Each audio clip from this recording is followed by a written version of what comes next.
go ahead and get a sound check. If you can tell me your name and your farm name, that would be great. Okay, Paula Swanner Sargetakis, Frog Bench Farms. Okay, perfect.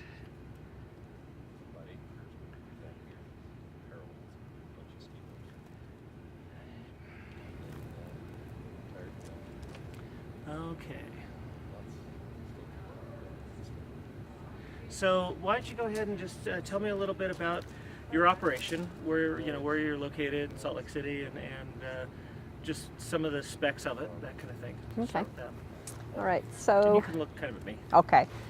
So we started Frog Bench Farm about 5.5 years ago. We're in the foothills of Salt Lake City, just below Foothill Boulevard and about 17th South.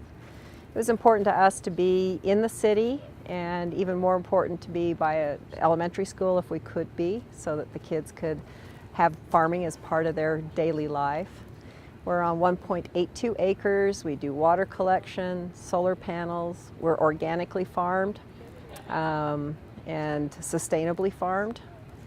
We do year-round farming within the greenhouse. We just barely completed our high tunnel, and we've been doing low tunnel for the last 4 years and cold frame since day one. We sell to local restaurants. We do microgreens. We have vegetables, herbs, fruit, nuts, and edible flowers. So we're pretty busy. It's high intense farming on 1.5 acres year round. Wow, that does sound like you're pretty busy. So let's talk a little bit then about the winter growing part of what you do. You have both heated and unheated growing, so why don't you talk to me just a little bit about what that entails? So we're just barely have our high tunnel up, which is unheated, and we'll be experimenting a lot with that, especially this year. We're going to start out with doing salad greens. We'll have some permanent herbs in there. We'll do some edible flowers in there as well, and just kind of see how everything works. Oh, and we're also going to do some tomatoes. We'll do cherry and large tomatoes, and just kind of play with that and see what happens with it. The only way that the temperature is monitored in there is that we have vents at the north and south end, and then the east and west sides roll up to allow heat out. We've already had it up as high before. We haven't planted in there yet, but it's been as high as 100 degrees in there. Oh my. So yeah. we know that we'll be able to grow Sure. this winter. And with daytime highs that have been in the 40s to 50 this week, right? Yes, Yeah, okay. yes, very unusual heat. Yeah. And then on our raised planters, we do low tunnels.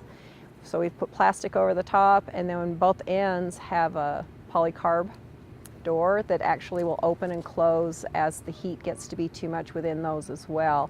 And that's just an automated, somewhat automated. It's kind of like the old beeswax theory, where as it gets hot, it gets soft, so the door opens, and then as it gets colder out the door, the fluid contracts. It Okay. freezes up. And we also have cold frames that work the same way. And then the greenhouse, we keep it cold. As a cool greenhouse in the wintertime, we keep it at 60 degrees. And it does have heat in there, and then it also, we vent off any humidity or and we also have sunshades in there. So, and those are our 3 main forms of farming in the wintertime. So tell me a little bit about what all you've been growing to this point. I know you're going to introduce additional stuff in the high tunnel, but to this point, what do you grow in the wintertime? We do a lot of root veggies, so carrots and beets, and we'll start our leeks.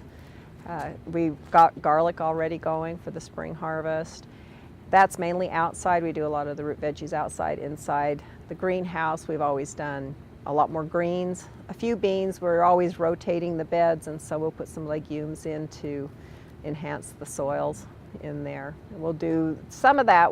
So on the outside, we have to do a year-round planting rotation, and so the rest of the summer we do very few root veggies in the raised planters. That goes more into the row planting outside. So it's mainly carrots and beets, and we'll do some cabbages, that type of thing. And what are some of the challenges that you have faced with the winter growing that you don't have with the summer? I think the hardest thing is just like what we've been dealing with the last 2 weeks. We get heat. We're not expecting heat like in the 50s this time of year. So that's a challenge. Sometimes we have to water.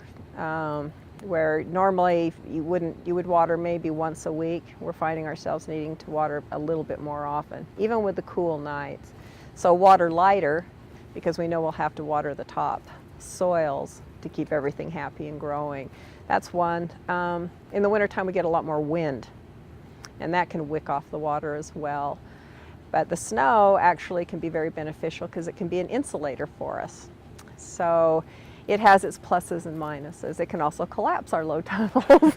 So, it's, and as well as the wind. So it's. And these low tunnels that are in the raised beds here, where those are off the ground, I would imagine you get some insulation from those bricks. But do you have trouble with the cold at night more in the raised than you would if you were growing straight in the ground? No, actually the stone holds enough heat and we don't go soil all the way down. We have gravel in the bottom, and so that actually helps hold some of the heat as well. And then our cold frames that run along the side of the greenhouse and the other side, they back up to concrete. That concrete is a good heat sink for those. And then as well as the ones that are on the greenhouse, they're heated from the inside out as well as the outside in. So yeah, we don't get too much issue. We have more issue in the summertime with the raised planters and the. So you actually fight the heat more than you do the cold, even in the middle of winter. Yeah. Okay. Yeah, it's definitely one of our challenges. And so tell me, in terms, we were talking about this earlier before we were on camera, but tell me in terms of like rotations and how often you're harvesting in that. How have you had to adjust that a little bit for your winter growing? Because I imagine you're not growing quite as fast, even though you probably you probably do pretty well, but I imagine you're not going quite as fast as you might in the heat of summer. So how does that change your, Well, outside, outside we tend to do 4 rotations. So up, down, brassica, nightshade, that type of a rotation. And that we don't really change too much outside. Inside, the greenhouse itself is a very different story. We're rotating. We probably do 6 to 7 rotations in a year rather than just 4. And so we're constantly rolling over the different bins. And since for the majority of it in the greenhouse, it's greens, we don't have to worry too much about the up-down issue. It's more brassica to green and keeping that adjusted. We don't do very many nightshades in the greenhouse anymore either. It's just they're too big. It's too warm in there for them. Okay. So. So in terms of quantity and yield, what do you put out in the wintertime, do you think? Gosh, specifically in the wintertime, I can't answer that, and it'll be changing a lot this year because we're doing more of the low tunnels, and then with the high tunnel, I think our numbers will adjust. What we've been pulling out in the cold frames is probably minimal, but it sure helps a lot in the wintertime, whatever we can get. But we tend to do we're close to 10,000 pounds a year of produce off of the property. And that doesn't include squash or, big heavy, or pumpkins, big heavy items. That's just kind of our basic year-round growing, so it's a lot. That's a lot of lettuce. That's actually a lot for the size of property you have. Yeah. It seems like a lot. Yeah. That's great. So any, for folks that maybe have been exclusively seasonal growers and haven't done high tunnels or anything like that in the past, what advice would you give growers that they may be experienced growers but they haven't done this? I would say start with low tunnels. Understand what your environment is in the wintertime, the best way to face those, and start small. You've got watering issues in the wintertime.